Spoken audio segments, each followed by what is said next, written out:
வணக்கம். இன்னைக்கு நம்ம பார்க்க போற விஷயம் ரொம்பவே வித்தியாசமானது. ஸ்ரீமத் சுவாமி சித்பவானந்தர் எழுதின மே 1 தினசரி தியான உரையத்தான் நாம இன்னைக்கு அலசப் போறோம். ஒரு நிமிஷம் அமைதியா கூர்மையா யோசிச்சு பாருங்க. வாழ்க்கையோட மிக முக்கியமான ஒரு தத்துவத்தை நாம சற்றும் எதிர்பார்க்காத ஒரு குறியீடு மூலமா இன்னைக்கு கத்துக்க போறோம். சரி, இப்ப நேரடியா விஷயத்துக்கு வருவோம். ஒரு மயானத்துல கிடக்கிற மண்டையோடு நம்ம அன்றாட வாழ்க்கைக்கு என்னங்க கத்துக் கொடுக்க முடியும்? கேட்கவே கொஞ்சம் விசித்திரமா இருக்குல்ல.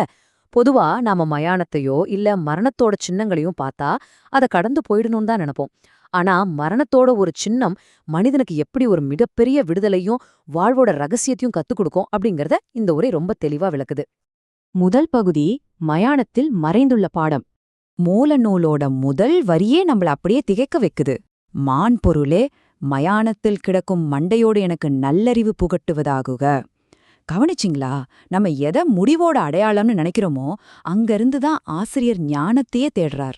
ஒரு காலத்துல ஆசைகள், கனவுகள், கோபம்னு எல்லாம் நிறைஞ்சிருந்த ஒரு தலை இன்னைக்கு வெறும் ஓடா கிடக்கு. அந்த முழுமையான வெறுமையிலிருந்து நம்ம கத்துக்க வேண்டிய மிக உயர்ந்த அறிவு ஒன்று இருக்கு அப்படிங்கிறது இந்த வரி நமக்கு ஆணித்தரமா உணர்த்துது. அடுத்து பகுதி 2, உலகச் செல்வத்தை மறுக்கும் சிவன். இங்க ரொம்ப சுவாரஸ்யமான விஷயம் என்னன்னா, நம்மளோட மதிப்பீடுகளுக்கும் இறைவனோட மதிப்பீடுகளுக்கும் நடுவுல இருக்கிற அந்த மாபெரும் இடைவெளிதான்.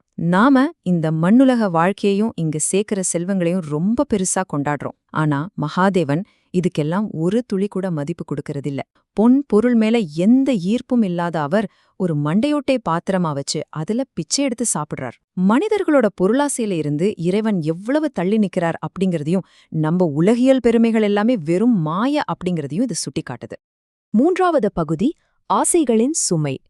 இது எதை இவ்வளோ ஆழமா விளக்குதுன்னா, உயிருள்ள மனிதனுக்கும் அந்த உயிரற்ற மண்டையோட்டுக்கும் உள்ள வித்தியாசத்தை தான்.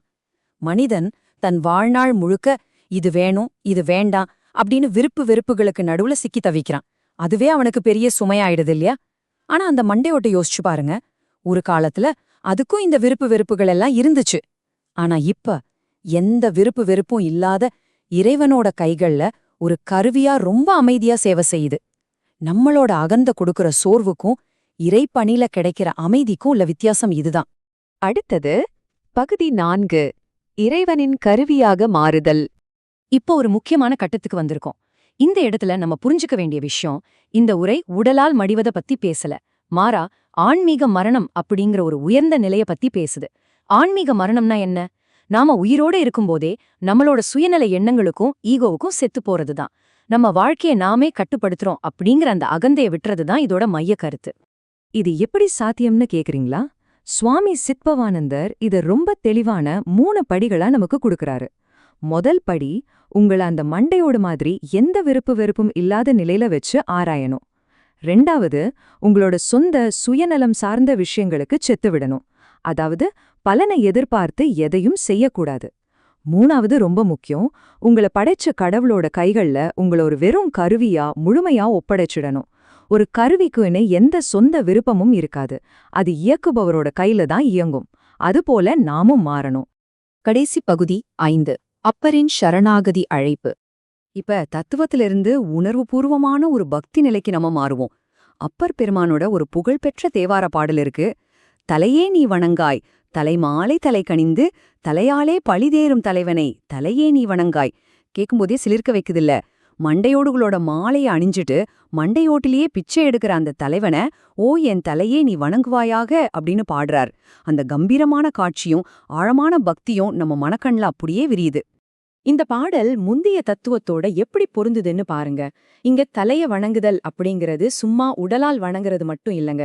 தலை அப்படிங்கிறது மனுஷனோட அறிவு, முக்கியமா அகந்தையோட இருப்பிடம். அதனால நம்மளோட அந்த பிடிவாதமான ஈகோவை இறைவன் கிட்ட முழுமையா சரணடைய செய்யணும் அப்படிங்கறதா இதோட உண்மையான அர்த்தம். நான், எனது அப்படிங்கிற செருக்க அழிச்சிட்டு வணங்குறதுதான் ஒரு மனுஷன் அடையக்கூடிய உண்மையான விடுதலை.